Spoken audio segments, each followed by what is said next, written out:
from all around Geelong. I'm here to tell you how.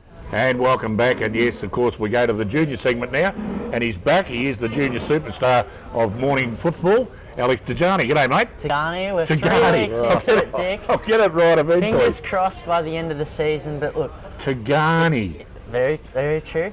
We'll go into the GDFL action in 1 second, give the game of the round mention for the first two divisions, and that is Newtown and Chilwell Grubby, your favourite side in the whole wide world. Newton.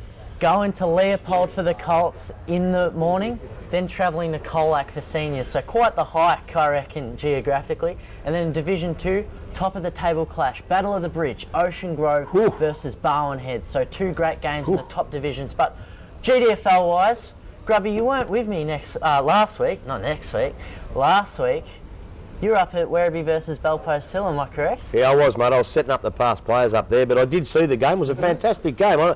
I know the results probably favoured Werribee pretty much on the scoreboard, but it was very, very competitive. Well, speaking of competitive, they're 7th on the table now, and they're playing Port Arlington 6.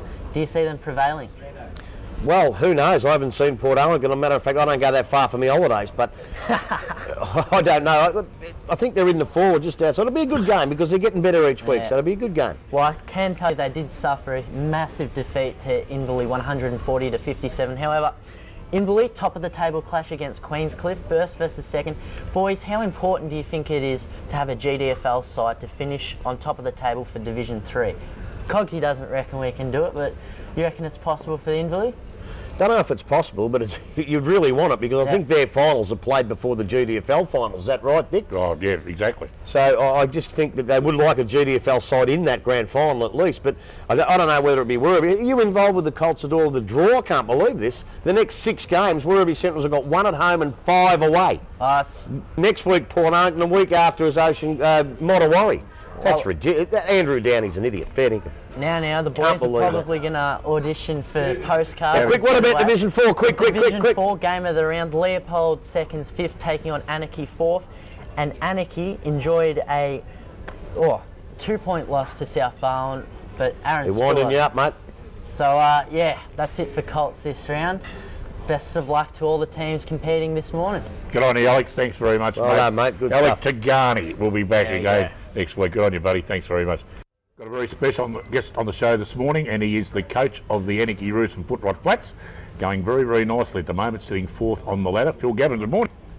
Morning, Dick. How are you? I'm really well, thanks, mate. Now, before we talk about how Anarchy's travelling at the moment, very sad news through the week that one of your very own, Darren Jolly, a local Anarchy boy, and played in the, well, I can remember that, 91 grand final against North Geelong in 94. That's correct. Unfortunately, Darren lost his battle with cancer that we spoke about on the show last week and passed away in Tasmania and last Tuesday night, and we extend their great sympathy to Jody and his family, 2 young kids. It's just not right, is it? Not fair. And Anarchy's had a rotten trot this year. No, we've certainly had an interesting season, and Darren, fantastic, 43 years of age, passing away.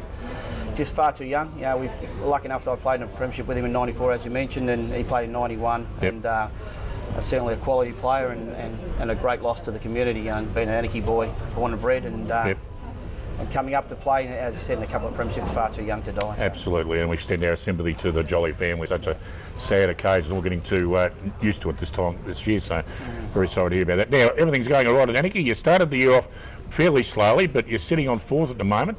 Had a big win last weekend against the Belmont Lions, and well, things are going all right. You've got a big one, of course, on this afternoon. Yeah, look, we started probably against East Geelong in round 1. It was a slow start. They jumped us in the first quarter and got away on us, and to the boys' credit, they stuck it out, and since then we've probably played some reasonably consistent footy. We're a young side, very young side, and we've just tried to instil in the boys that we're looking for a 4-quarter effort. As you say, this week is our biggest test. Play Bellpost Hill, undefeated, sitting top of the ladder. A big test, but we're looking forward to it. Looking forward to the opportunity. So, mate, every week we give you away. We give you away early in the year. Well, honestly, when we saw Berg gone and Perchek gone and Lazarick gone and all these blokes going, well, they're not going to be much good, and you didn't show us much early.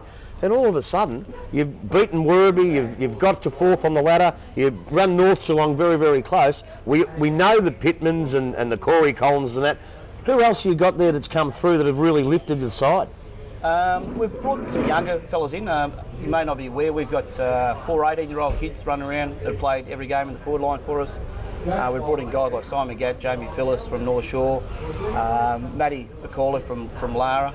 They've added the young men. They're only sort of 23 and younger, all those guys. They've added some depth to our on-ball brigade. They're not household names, as you mentioned, but there's some quality young blokes, and that's the sort of people we've brought into the football club. So, well, that's obviously that's a fantastic effort, because we did see you once. I saw a young bloke, Jade Nettridge from played in the Bell Park under 18s last year. He's going pretty well.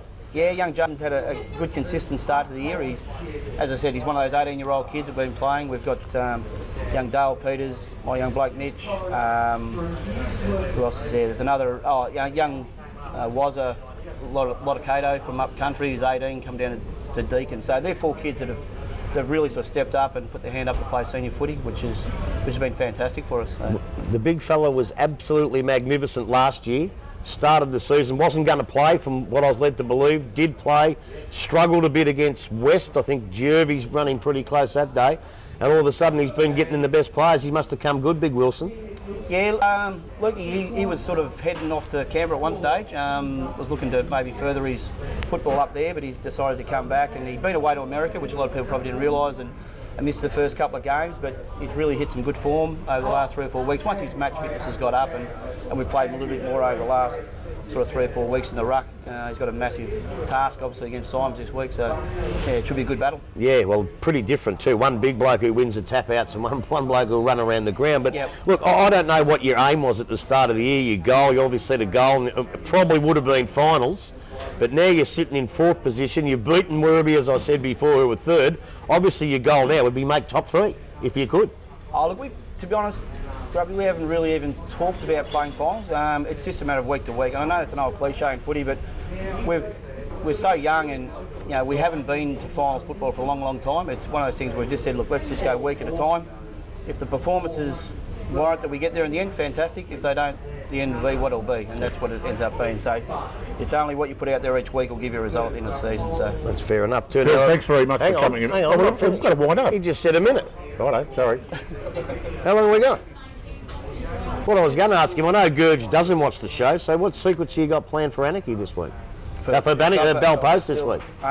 Look, obviously with the side it's won 26 in a row. Yeah. If someone's got the secret, they can ring me and you let me know between now and game time. But yeah, look, we're just trying to be competitive and do the best we can. Obviously, as I said, quality side, quality, coaching and well-run club. And we just hope to be able to perform at a level that warrants a good game. Well, mate, I've enjoyed this, but looks like Dick's going to cut us off. Eventually, be baking an eggs are waiting over there for Bricky. Don't you worry about that. Thanks for coming in, Phil. All the best for the rest of the season, mate. And I hope it all goes well. You're in the right spot, and it'll be good to see the Roos back up there fighting out for a flag, and the boys out of Footrot Flats having a big celebration again. So long as it's not at the expense of North Geelong. Fair enough. Good on you, mate. Phil Gavin, the coach of the Anarchy Roos. We're going to take a break, come back and talk about all the action this afternoon, and keep Grubby quiet.